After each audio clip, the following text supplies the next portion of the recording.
चलिए तो अब अपन स्टार्ट करते हैं बेटा ह्यूमन रिप्रोडक्शन के इम्पोर्टेंट क्वेश्चन।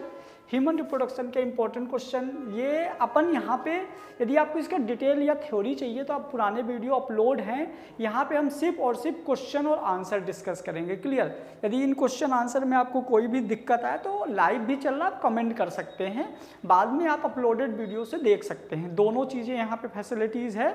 और यदि आपको इनके क्वेश्चन PDF फॉर्म में चाहिए तो आप अपनी कोचिंग की ऐप में जा सकते हैं, है ना। आइए तो अपन देखते हैं बेटा, समझते हैं सबसे पहले ह्यूमन रिप्रोडक्शन। ह्यूमन रिप्रोडक्शन का पहला क्वेश्चन है व्हाट इज पार्चुरेशन। पार्चुरेशन क्या है? Which hormone are involve in inducing of parturition. तो सबसे पहले समझो पार्चुरेशन क्या है और कौन सा हार्मोन पार्चुरेशन के लिए जिम्मेदार है। क्लियर? तो इसको बहुत अच्छे से समझने के लिए आप ये मान लो कि जो पार्चुरेशन की प्रोसेस है, देसी स्टाइल में हम बोलते हैं कि बच्चा जब माँ के पेट में अपना 9 महीने 12 दिन कंप्लीट कर लेता है तो उस दौरान हमारे ब्रेन से पिट्यूटरी ग्लैंड जो होती है, वहाँ से ब्रेन में पिट्यूटरी ग्लैंड जो होती है, तो पिट्यूटरी ग्लैंड से कुछ इम्पॉर्टेंट हार्मोन जो हैं तो उनका सिक्रीशन बढ़ जाता है, और हार्मोन जैसे ऑक्सीटोसिन हार्मोन का सिक्रीशन बढ़ जाता है, और हमारे यूट्रस की जो मसल्स होती हैं, फीमेल के यूट्रस की जो मसल्स होती हैं, वहाँ पे फोर्सफुली कॉन्ट्रिक्शन होता है, जिस वजह से जो एम्ब्रियो होता है तो यूट्रस से धीरे धीरे बाय वेजाइना बाहर निकल जाता है। तो एक डेवलप एम्ब्रियो का यूट्रस से धीरे धीरे वेजाइना के थ्रू बाहर निकलने की कंप्लीट प्रोसेस को हम बोलते हैं पार्चुरेशन, जहां पे हार्मोन्स का मेन रोल होता है। क्लियर? तो आइए हम इसको अब समझते हैं एक एक चीज बहुत अच्छे से।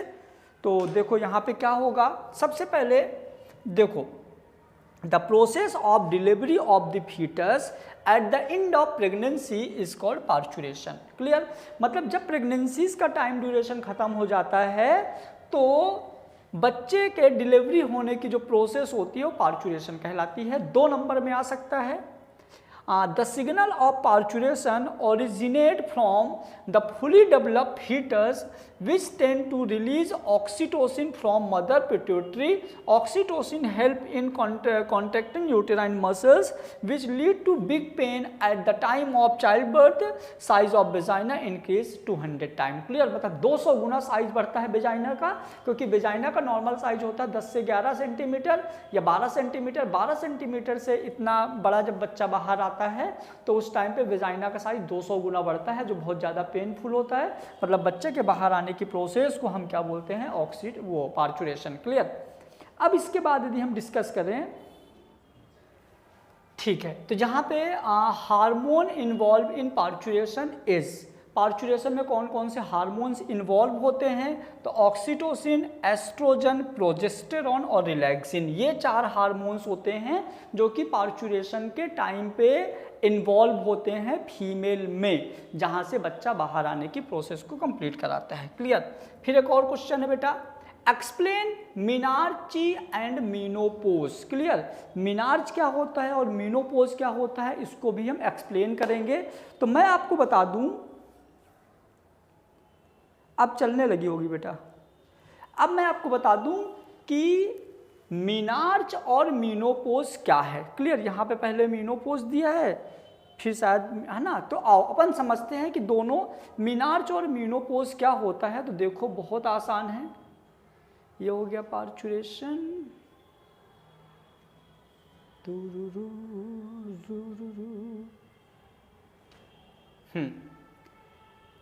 मीनार्च एंड मीनोपोज। देखो इसको भी बहुत अच्छे से समझा देता हूँ।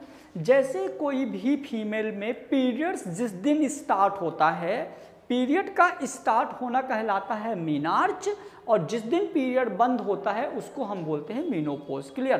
तो किसी भी फीमेल में पीरियड्स का स्टार्ट होना मीनार्च कहलाता है और पीरियड का खत्म होना मीनोपोज कहलाता है। मतलब इसी टाइम दौरान, मतलब मीनार्च के बाद और मीनोपोज के पहले ही कोई फीमेल माँ बन सकती है। मतलब कि जो एग रिलीज होता है, जो ओवुलेशन रिलीज होता है, जो कि फर्टिलाइजेशन के लिए बहुत मस्ट, बहुत ज़रूरी होता है, वो यही टाइम ड्यूरेशन होता है मीनार्च से मीनोपोज। क्लियर हुआ बेटा? तो चलिए इसको भी हम लाइन बाय लाइन समझते हैं। तो सबसे पहले हम देखेंगे मीनोपोज, मतलब कि पीरियड्स एंड में आने वाला है, पीरियड खत्म होने वाला है, जिसको हम क्या बोलते हैं? मीनोपोज। तो यहाँ पे क्या है? In every female puberty period start from 12 to 13 year. Female में जो प्यूबर्टी पीरियड होता है वो 12 से 13 के साल में ख़त्म होता है। Up to 45 to 50 year of age. During this period except pregnancy at every interval of a month during 26 day of 28 days. मतलब कि हर 26 से 28 के दिन के बाद ये पीरियड्स अब हर मंथली रिपीट होने लगता है। If pregnancy does not occur, then the interval of the uterine secrete out mucilaginous liquid along with blood secretion continuous for 3 to 4 days and means as it come at definite, so it is called menstruation cycle, है ना। मतलब इस दौरान, इसके interval में, इसके बीच में 3 से 4 दिन ब्लड बाहर आता है फीमेल यूट्रस से, जिसको हम क्या बोलते हैं? मेंस्ट्रुएशन, है ना, menstruation cycle. The age of 40 to 50 year menopause. The age of 40 to 50 year menses stop. The female reach to stage called menopause. Ability of pregnancy also stop after attain menopause. और ये जो अपना menstruation cycle होता है menopause के बाद अपने आप क्या हो जाता है? बंद हो जाता है। क्लियर बेटा? तो ये भी बहुत आसान है, आप आराम से कर सकते हैं। एक और बहुत इंपॉर्टेंट क्वेश्चन है। क्या बोल रहा है ये क्वेश्चन? क्वेश्चन बोल रहा है भैया, write to major function each of testis and ovary. Testis और ओवरी के मेनली 2 मेजर फंक्शन बताइए। जैसे टेस्टिस की बात करें तो मेल में, और ओवरी की बात करें तो फीमेल में। दोनों के मेजर फंक्शंस क्या हैं? तो आओ देखते हैं। फंक्शन ऑफ टेस्टिस, तो production of sperm in seminiferous tubules. Testis के अंदर जो सेमनीफेरस ट्यूब्यूल्स होते हैं उनके अंदर जो स्पर्म बनता है, पहला तो ये हो गया, और दूसरा हो गया production of male sex hormone testosterone by Leydig cell. और मेल सेक्स हार्मोन्स भी जो मेल कैरेक्टर को रेगुलेट करते हैं वो भी टेस्टिस के अंदर होते हैं। तो ये 2 मेजर फंक्शंस हो गए टेस्टिस के। ओवरी में क्या है? प्रोडक्शन ऑफ ओवा। ओवरी में होता है पहले प्रोडक्शन ऑफ ओवा जो वहाँ पे बना हुआ है, और दूसरा होता है production of female sex hormone oestrogen and progesterone, और दूसरा होता है फीमेल सेक्स हार्मोन का प्रोडक्शन जो कहाँ है? एस्ट्रोजन और प्रोजेस्टेरॉन में। तो ये हो गए 2 फंक्शन ओवरी के, और 2 फंक्शन हो गए टेस्टिस के। तो इस तरह से छोटे छोटे क्वेश्चन 2-2 लाइन में, एक लाइन में कैसे लिखे 2-2 मार्क्स के क्वेश्चन, तो ये एमपी बोर्ड के लिए बहुत जरूरी होता है। क्योंकि कभी कभी क्या होता है कि हम लोगों को तो क्वेश्चन का आंसर पता है, लेकिन उसको लिखना कैसे है ये बड़ी दिक्कतें करती है। तो आप इस चीज़ को बहुत अच्छे से समझेंगे कि आप किस क्वेश्चन को किस तरीके से कैसे लिखेंगे, है ना। Draw a well label diagram of tears of human testis. Transverse section of human testis का आपको लेवल डायग्राम बनाना है। क्लियर? तो बहुत इंपॉर्टेंट टाइप का ये क्वेश्चन है, और सच में बहुत इंपॉर्टेंट क्वेश्चन है, जहाँ पे आपको मेल के टेस्टिस के इंटरनल स्ट्रक्चर का डायग्राम बनाना है। क्लियर? तो हम इसको बहुत अच्छे से समझेंगे कि कैसे हम इसका डायग्राम ड्रॉ कर सकते हैं। तो सबसे पहले अपन ऐसा करते हैं कि अपन एक बना लेते हैं स्फेरिकल स्ट्रक्चर, ये ठीक है बेटा।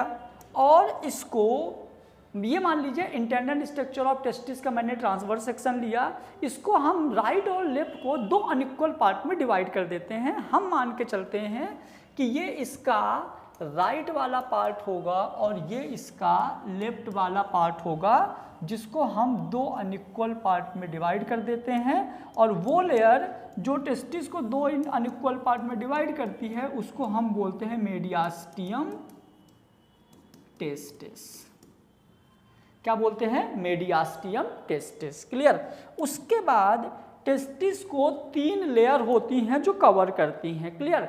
टेस्टिस को 3 लेयर कवर करती हैं, लेकिन एक लेयर होती है जो कंप्लीट कवरिंग नहीं होती टेस्टिस की। ये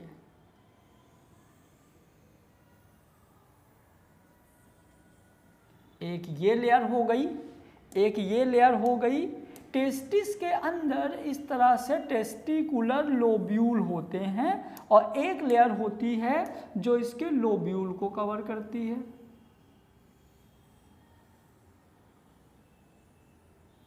ये इस तरह से देखा जाए बेटा तो टेस्टिस में 3 लेयर हो गई, एक ये, एक ये, एक ये। क्लियर? तो टेस्टिस में 3 लेयर हो गई। तो जो इसके बाहर वाली लेयर है इसको हम बोलेंगे ट्यूनिका। इसके बाहर वाली लेयर को हम बोल देंगे ट्यूनिका वेजाइनेलिस। बीच वाली लेयर हो जाएगी ट्यूनिका एल्बुजिनिया। अंदर वाली लेयर हो जाएगी ट्यूनिका वैस्कुलोसा। क्लियर? इस तरह से टेस्टिस में 3 लेयर हो गई। अब इसके बाद ये जो लोब्यूल आप देख पा रहे हो, ये जो इसके अंदर ये लोब्यूल है, इस लोब्यूल को हम बोलते हैं टेस्टिकुलर लोब्यूल। और जो टेस्टिकुलर लोब्यूल होते हैं ये एक टेस्टिस में 200 से 250 लोब्यूल होते हैं। Each lobule contain 2 to 3 seminiferous tubule. एक टेस्टिस में 200 से 250 लोब्यूल होते हैं और हर लोब्यूल में 2 से 3 सेमनीफेरस ट्यूब्यूल होती है। इस तरह से इसके अंदर टोटल देखा जाए तो 700 से 1000 सेमनीफेरस ट्यूब्यूल होती हैं। कितनी होती हैं? 700 से 1000 सेमनीफेरस ट्यूब्यूल होती हैं। तो आइए देखते हैं, यदि हम बात करें जो 700 से 1000 सेमनीफेरस ट्यूब्यूल्स हैं तो ये कुछ ऐसे होती हैं। देखिए ऐसे, ये इस तरह से।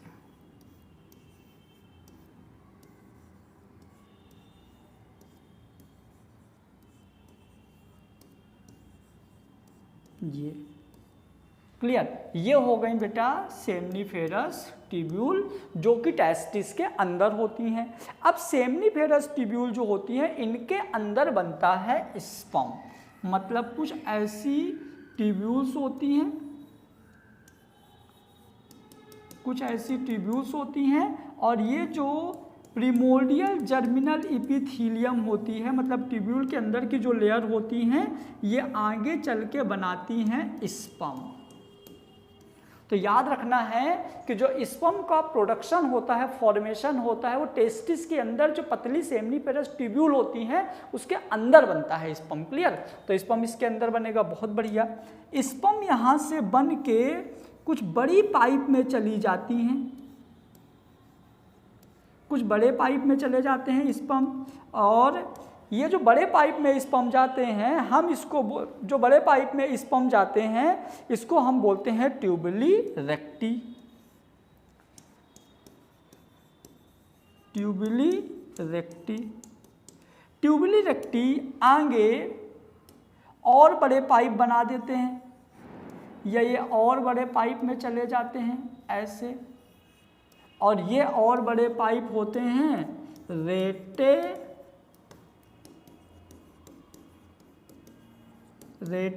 टेस्टिस। तो सेमनीफेरस ट्यूब्यूल, ट्यूबुली रेक्टी, रेटे टेस्टिस। अब रेटे टेस्टिस से क्या होता है बेटा, 12 से 20 पाइप ऊपर निकलती हैं। रेटे टेस्टिस से यहाँ से देखो इस तरह से ये 12 से 20 पाइप निकलती है, जिसको हम बोलते हैं वॉस इफ्रेंशिया। क्या बोलते हैं? Vasa efferentia. और वॉस इफ्रेंशिया ऊपर जैसे ही टेस्टिस से बाहर निकलती है तो ये कुछ इस तरह से कॉइल्ड स्ट्रक्चर बनाती है। ये इस तरह से कुछ कॉइल्ड स्ट्रक्चर बनाती है।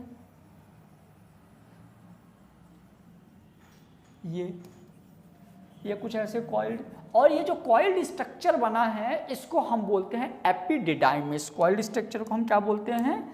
इसको हम बोलते हैं एपिडिडाइमिस। क्या बोलते हैं बेटा इसको? एपिडिडाइमिस। तो सुन लो, जो हमारा इंटरनल स्ट्रक्चर ऑफ टेस्टिस है इसको आप इतना बना दोगे सफिशिएंट है, और इसको आप लिख दोगे वॉस डिफरेंशिया।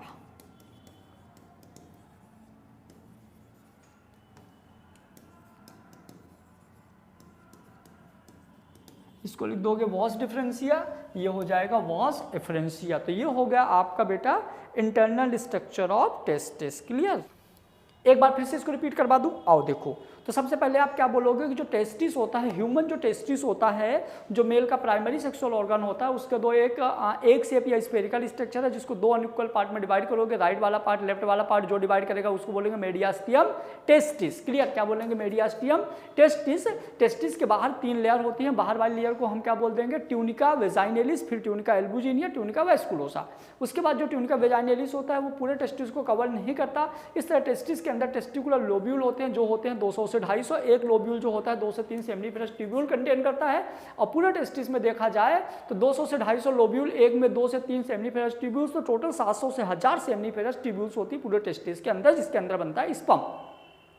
अब सेमिनिफेरस ट्यूब्यूल में बना स्पर्म सेमिनिफेरस ट्यूब्यूल्स बन के कहाँ जाता है? ट्यूबुली रखती रेटाटेस्टिस, रेटाटेस्टिस से वो चला जाता है, रेटाटेस्टिस से ऐसे वॉस डिफरेंशिया ऊपर निकलती टेस्टिस के बाहर, जो जाके कॉइल्ड स्ट्रक्चर बनाते हैं। क्लियर? और उन कॉइल्ड स्ट्रक्चर को हम क्या बोलते हैं? एपिडिडाइमिस। और एपिडिडाइमिस जैसे ही एब्डोमिनल कैविटी में जाता है तो एब्डोमिनल कैविटी में क्या निकाल देता है? वो वॉस डिफरेंशिया। तो जब भी इंटरनल स्ट्रक्चर ऑफ टेस्टिस का क्वेश्चन आपके एग्जाम में आता है तो आपको ये वाला ड्रॉ करने हैं। क्लियर? डायग्राम। चलो इसको थ्योरी थोड़ा बहुत देख लेते हैं, आ जाइए। बहुत इंपॉर्टेंट बेटा, write the difference between spermatogenesis and oogenesis। ये मान लीजिए कि हमको ऐसा लगता है कि ये वाला क्वेश्चन इस साल आ भी सकता है कि स्पर्मेटोजेनेसिस और oogenesis में डिफरेंस क्या है।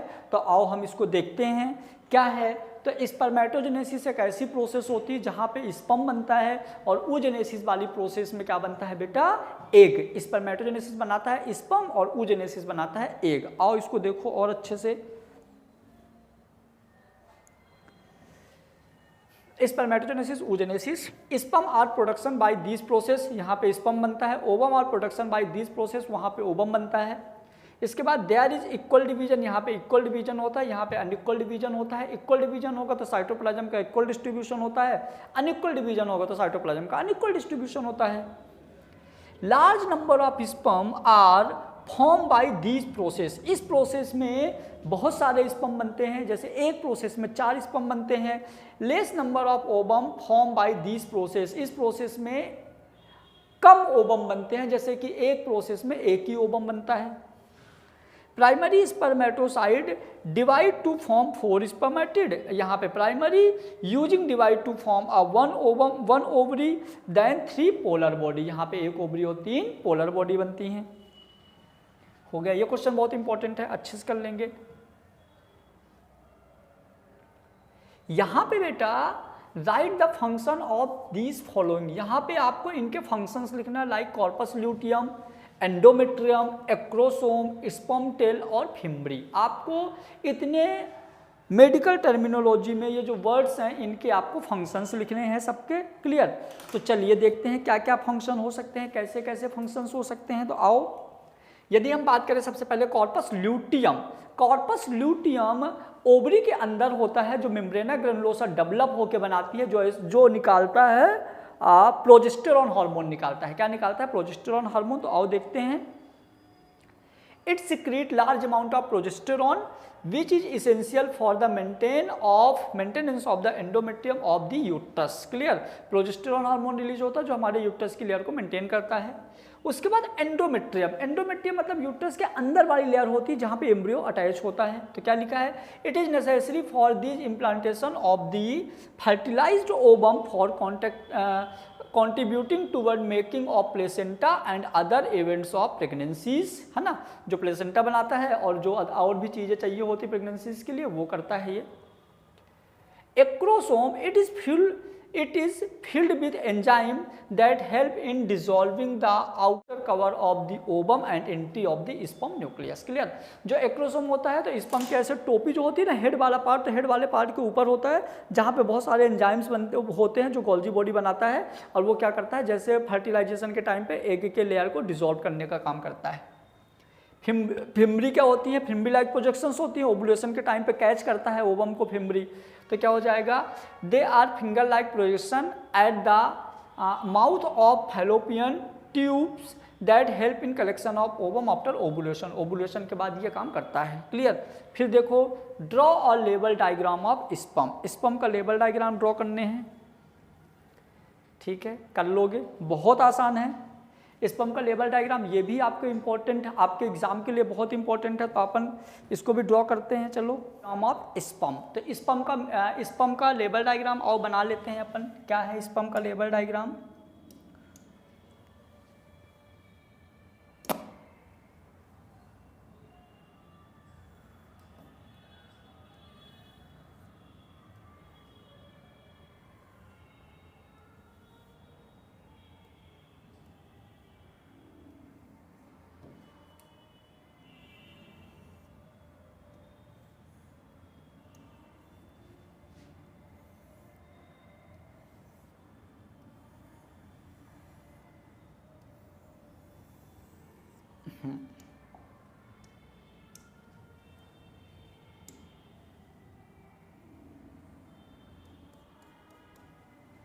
सबसे पहले आप इसको ऐसा लिख दो, ये वाले पार्ट को आप बोल दो हेड,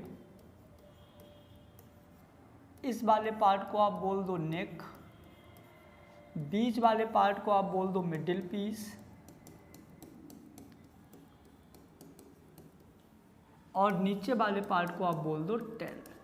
सबसे पहले जब भी आप स्पर्म बनाओ तो इसके 3-4 चीज़ें, मतलब मेनली तो हेड नेक टेल होता है, बीच वाले sorry head middle piece tail होता है, बीच वाले पार्ट को आप नेक भी बोल दो। अब इसके बाद इसके हेड वाले पार्ट में आप बना दो न्यूक्लियस,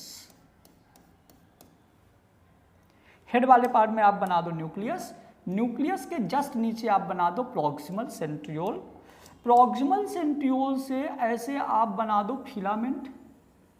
कितना आसान डायग्राम है ये, ऐसे आपने बना दिया फिलामेंट।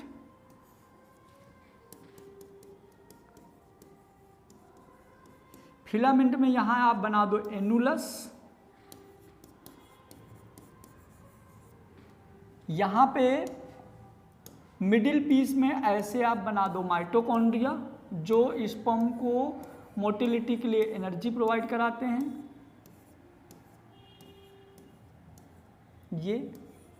ये बना दो आप माइटोकॉन्ड्रिया, और ये बना दो, ये है आपका प्रॉक्सिमल सेंट्रियोल,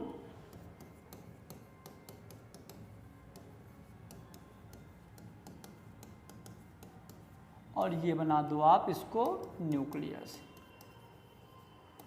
और ये हो जाएगा एक्रोसोम।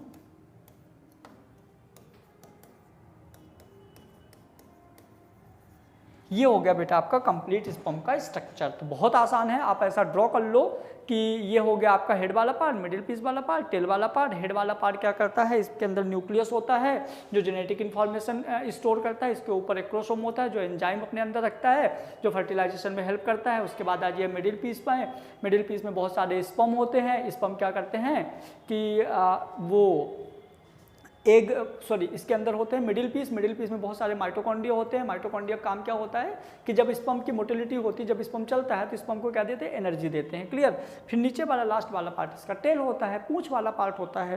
तो ये हो गया बेटा अपना कंप्लीट स्पर्म का स्ट्रक्चर। क्लियर। और यदि आपको कोई डाउट है तो आप कमेंट्स कर देना, आपके कमेंट्स देख के हम आपका डाउट जरूर क्लियर करेंगे। कभी कभी क्या होता है, कोई शब्द आपको अच्छे से समझ में ना आए शायद,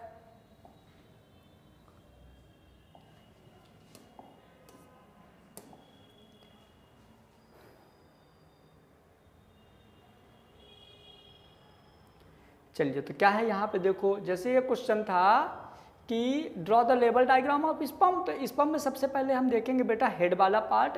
तो head is a nodal like terminal part of the sperm. It is composed of our large nucleus and acrosome. At the time of entry of sperm into egg, acrosome secrete sperm lysine which dissolve the egg membrane and does facilitate entry of sperm into the egg और ओबम। तो जो इसका head वाला part होता है उसके अंदर lysine enzymes होते हैं जो ओबम और एग के एग मेम्ब्रेन को डिसॉल्व करता है, जिससे स्पर्म आसानी से ओबम के अंदर चला जाए। क्लियर। फिर middle piece, it is salt and ally between head and a tail. It contain two granules called the proximal and distal centriole in front side of toward posterior side and cylindrical middle part of the sperm. It is considered as the power house of the sperm as it contain compact mass of mitochondria which provide energy for metabolic and movement of sperm. Clear. उसके बाद tell it is situated on posterior part of sperm. It move with the help of axial filament. Posterior part of the tail is called as end piece and it is not covered by the membrane. Clear. तो ये हो गया हमारा sperm, complete sperm का structure, sperm की definition. यदि आपको कोई और डाउट हो तो आप ज़रूर बताइएगा। उसके बाद यदि आपको और भी क्वेश्चन देखने हैं तो आप चैनल को सब्सक्राइब कर लेना बेटा। और इसी तरह से पूरी बायोलॉजी धीरे धीरे, जैसे कि आज मैंने स्टार्ट किया हूँ, धीरे धीरे 15 से 20 दिन, 1 महीने के अंदर हम ट्राई करेंगे कि सारे इंपॉर्टेंट क्वेश्चन कंप्लीट हो जाएं। जैसे कि अभी अपन ये बड़े बड़े क्वेश्चन पढ़ रहे हैं, जैसे ये क्वेश्चंस खत्म होते हैं तो हम स्टार्ट कर देंगे इनके objective, chapter by chapter. Sexual reproduction flowering plant के ऑब्जेक्टिव क्वेश्चन ले लेंगे और अब इसके भी ऑब्जेक्टिव क्वेश्चन ले लेंगे। तो आपको MP बोर्ड का सारा चीज़ यहीं के यहीं फ्री ऑफ कॉस्ट अवेलेबल हो जाएगा। क्लियर। चलिए, थैंक यू सो मच। कुछ हिंट दो। एक और, व्हाट इज कोलेस्ट्रम?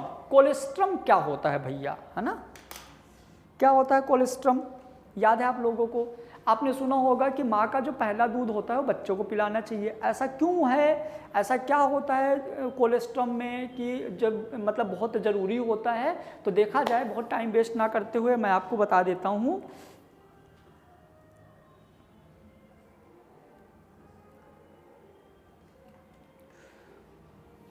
जो कोलेस्ट्रम होता है, तो कोलेस्ट्रम के अंदर वो न्यूट्रिशन रिच मिल्क होता है जिसके अंदर एंटीबॉडीज़ होती हैं, बहुत सारी एंटीबॉडी जो बच्चों को स्टैमिना, न्यूट्रिशन, एंटीबॉडी और उसकी बॉडी को एक सपोर्ट प्रोवाइड करता है कोलेस्ट्रम। तो क्या लिखा है? Mother milk contain the ideal balance of nutrition for the nutrition of the body. The milk that come out in the first few days of the delivery is called colostrum. मतलब माँ के बच्चे में, माँ के जो दूध में कोलेस्ट्रम होता है उसमें एक बैलेंस डाइट होती है और उस बैलेंस डाइट में बच्चों के लिए सफिशिएंट न्यूट्रिशन और साथ में एंटीबॉडीज होती हैं जिसको हम बोलेंगे colostrum. The thick light pen coloured, the thick light pale colour है, पेन नहीं है, liquid continuous to secrete out for the first few 5 days. Colostrum contain protein and is rich in minerals. ये protein होता है और minerals rich होता है। Colostrum में आपका CO आएगा, है ना, which are capable of fulfilling the nutritional requirement of the newborn baby. Many type of antibodies are also found in colostrum. Therefore mother milk is considered best for the newborn baby. और जो new बच्चों के लिए बहुत ज़्यादा अच्छा होता है और एक हेल्पफुल माना जाता है बच्चों के ग्रोथ और डेवलपमेंट के लिए। क्लियर। इसके बाद एक और क्वेश्चन है, why is mother milk is better than the normal milk? जो माँ का मिल्क होता है वो नॉर्मल मिल्क से अच्छा क्यों माना जाता है? तो उसका रीज़न आपने ऊपर पढ़ ही लिया है कि माँ की मिल्क में बैलेंस डाइट होता है, एंटीबॉडी फॉर्मेशन के लिए कोलेस्ट्रॉम वगैरह होता है अच्छे से, इसलिए हम उसको अच्छा मिल्क मानते हैं।